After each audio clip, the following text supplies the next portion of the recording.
Борис занимался фермерством уже не первый год. Начинал с разделывания картошки, чуть не прогорел, никому она оказалась не нужна. Влез в долги, чуть дома родительского не решился. Потом купил 100 бычков, откармливал, а мясо девать никуда, напрямую с ним никто работать не хочет, нет реализации и все. Перекупщики бьют по рукам, снижая цену. Сал Бориса бычков на мясо, только расход оправдал, в минус не ушел, остался по нулям. Свиней разводить и пробовать не стал, там еще сложнее, поросята болеют, умирают.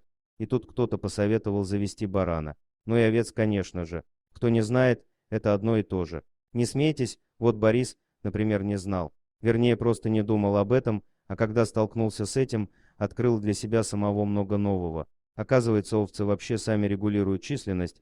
Когда их мало, они рожают больше, а когда их много, они рожают меньше. Много чего инверсного он узнал об этих лохматых животных. А что, площадь у него взвалила, построил навес, запустил животных и думать забыл о заботах и проблемах. Только сено на зиму покупает. Борис не беспокоился, всегда покупал рулон готового сена, и дело пошло. Баранье мясо пользуется спросом у многих кавказских народов, у мусульман оно тоже. Они не спрашивали справки, документы, просто приезжали с Борисом и выбирали барашка, покупали и уезжали. Переселенцев оттуда было много в наших краях. Живут в съемных квартирах, сами держать барашка или овечку нигде, а тут Борис. Вскоре он стал чуть ли не самым уважаемым человеком среди них, да еще и рестораны покупали с удовольствием у Бориса баранину. Однажды в дверь к Борису постучалась пожилая женщина, да почти старуха. Пробормотала что-то и ушла, он так и не понял, чего она хотела. Пытался ее окликнуть, узнать, может, помощь нужна, да и перешагнул через порог, когда звал, а старушки и не было. И с той поры у Бориса опять пошли хуже некуда, овцы стали болеть, сено стало портиться. Чего он только не делал. И вот один из старейшин аксакалов, которые были у него покупателями, сказал Борису: «Порча на тебе лежит, бабка старая, но с крючком не приходила». «Приходила», — говорит Борис. «А ты домой ее пускал? Она порог переступала?» — спрашивает старый грузин. «Нет, я сам переступал, когда переспросить ее хотел», — сказал Борис. «Это плохо. Ты сам на себя принял то зло, которое она тебе за дверью оставила. Если бы переступил порог утром, то ничего бы не было. С первыми петухами все зло само исчезает. Так что же теперь делать?» — спрашивает Борис. Спросил он чисто из уважения, он сам не верил в это. 21 век на дворе, какие могут быть порчи с глазы? Тебе надо дома домового завести, он будет сам отваживать неприятности. Я вот вижу, что у тебя дома нет хозяина, только надо взять маленького и самому вырастить, и тогда все беды уйдут. А старого не бери, он тебе не поможет, он зачастую сам в помощи нуждается, сказал старик. Вот не думал я, что у нас на родине люди верят в такое, думал только у нас у русских, домовые, лешие и кикиморы, сказал Борис. А ты не думай, а делай дело. Хранители очага во всех народах есть, хоть у русских, хоть у грузин, хоть у негров в Африке, сказал старик и ушел.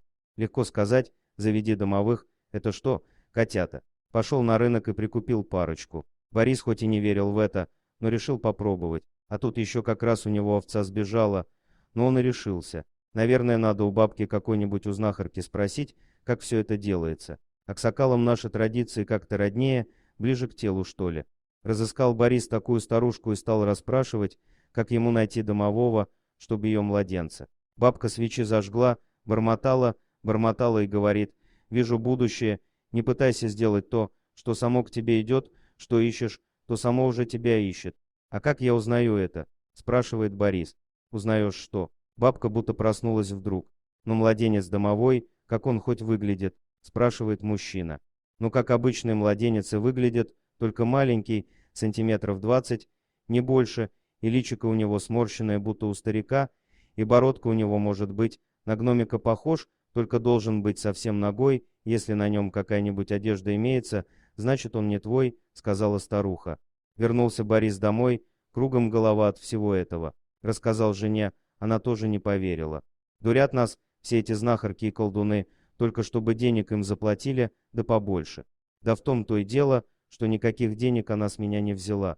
Прошла неделя, затем другая, в делах и заботах Борис уже позабыл о всех этих домовых, бабках и аксакалов. У него в районе конкурент завелся, богатый, молодой, крепко стоящий на ногах. «Давай, — говорит, — выкуплю твою овчарню, и ты больше не путаешься у меня под ногами», и цену он предлагает фантастически смешную. Даже половина оставшихся у Бориса овец столько не стоит. Так этот молодой парень стал угрожать выкрасть дочку Бориса не в открытую, а намекал, что с дочкой может случиться неприятности. Как с овцой, которая у Бориса сбежала, если тот откажется. Так он и об этом в курсе. Борис уже и не знал, что и делать, и даже хотел сдаться. «Папа, ты только посмотри, кто к нам вернулся. Та сбежавшая овечка пришла и таких смешных куколок принесла», — кричала утром дочка. Было воскресенье, и Борис еще спал. «Ну что там еще такое? Только хотел выспаться», — недовольно сказал он. Когда Борис вышел во двор, то обомлел от увиденного. К нему вернулась та сбежавшая овца, а в ее шерсти он нашел то, что навсегда изменило его жизнь. Дорогие друзья, если вам понравилось видео, поставьте лайк, а также подписывайтесь на канал, где найдете еще много интересного.